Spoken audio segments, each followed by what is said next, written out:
Hello everyone, I am Dr. Kajal Agarwal, a homeopathic consultant. Today we are going to discuss about a very important disease. In medical terms, it is called as convulsions, epilepsy or seizure disorders. इसे आम भाषा में मिर्गी भी कहा जाता है. कुछ लोगों को मिर्गी का दौरा सिर्फ एक बार पड़ता है और कुछ लोगों को बार बार पड़ता है.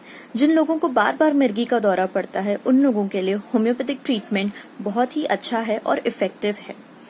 कई वजह होती हैं किसी को ये अटैक आने की.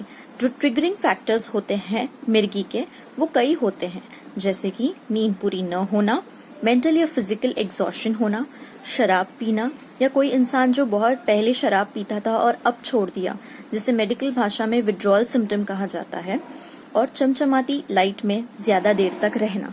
इन चीजों की वजह से मिर्गी का दौरा आने के चांसेस बढ़ सकते हैं. अब जानते हैं कि मिर्गी के कॉजेस क्या हैं. तो इसके जेनेटिक कॉजेस हो सकते हैं. कुछ आप दवाइयां खा रहे हैं किसी और बीमारी का जिसके साइड इफेक्ट से आपको मिर्गी का दौरा पड़ सकता है. इलेक्ट्रोलाइट इम्बैलेंस की वजह से हो सकता है. कुछ अंडरलाइंग बीमारियों की वजह से भी हो सकता है. आइए देखते हैं कि क्या सिम्टम्स होते हैं मिर्गी के. लोगों के अक्सर हाथ पैर अकड़ जाते हैं, आंखें एक तरफ हो जाती है, जबान कट जाती है और अनजाने में पेशाब और मोशन पास हो जाता है. जब मिर्गी का दौरा खत्म हो जाता है तो तकरीबन आधे से 1 घंटे तक इंसान को होश नहीं होता है, कंफ्यूजन रहता है और उसे याद नहीं रहता है कि उसके साथ क्या हुआ है. अब आते हैं सबसे इम्पोर्टेंट बात पे, वो है मैनेजमेंट. मतलब अगर आपके सामने किसी को मिर्गी का दौरा आ रहा है तो आप क्या कर सकते हैं, आप कैसे उसकी सहायता कर सकते हैं.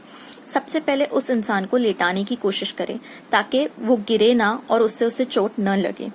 जब आप उसे लेटा दें तो उसके आसपास से कोई भी फर्नीचर हो, टेबल हो, कुर्सी हो, वो सब उससे दूर कर दें. उसे पानी से, आग से, गैस से, स्टोव से, इन चीजों से दूर रखें. जबरदस्ती मुंह में कुछ भी घुसाने की कोशिश न करें, इससे और हानि हो सकती है.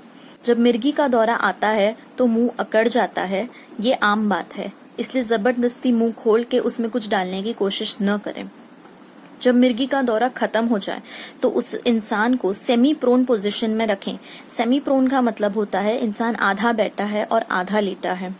जब मिर्गी का दौरा खत्म हो जाता है उसके बाद आधे से 1 घंटे तक इंसान को मेंटल कंफ्यूजन रहता है, उसे याद नहीं होता है कि उसके साथ क्या हुआ है. इसलिए इस दौरान उसे अकेला न छोड़ें, उसके साथ रहें.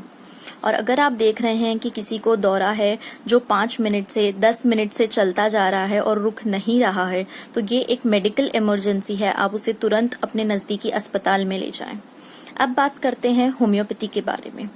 होम्योपैथी का मिर्गी के लिए बहुत ही अच्छा इलाज है. ये आपको कभी भी ड्रग डिपेंडेंट नहीं बनाएगा. होम्योपैथी के कोई साइड इफेक्ट्स नहीं होते हैं. इसलिए मैं आपसे रिक्वेस्ट करूंगी कि आपको या आप किसी जानकारी को जिन्हें मिर्गी का दौरा आता है उसे होम्योपैथी रेकमेंड करें, क्योंकि इसका अच्छा स्कोप है. Thank you.